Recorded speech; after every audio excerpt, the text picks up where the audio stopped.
Hey, I'm Natasha.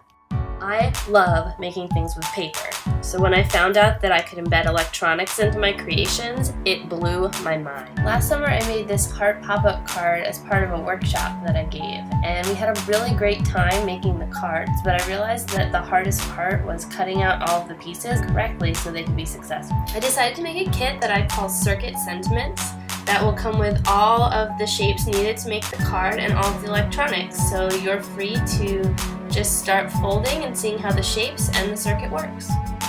I already put a lot of work into simplifying the design so that it not only is easy to do, but there's also less room for error than doing it from scratch.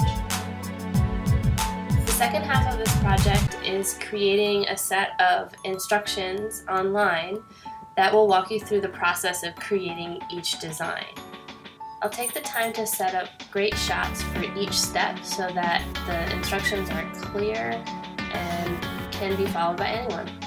My goal is to create 3 new cards for the holiday season: Rudolph, a Christmas tree, and a snowflake design. After making the Valentine prototype, I know it'll take about 4 weeks to design and create the instructions for the 3 cards. The cards will be shipped the first week of December, and the instructions will be finished by the 16th. So with your help, I can share these designs with school groups, Girl Scout troops, and anyone who wants to make a really awesome card this holiday. Thanks!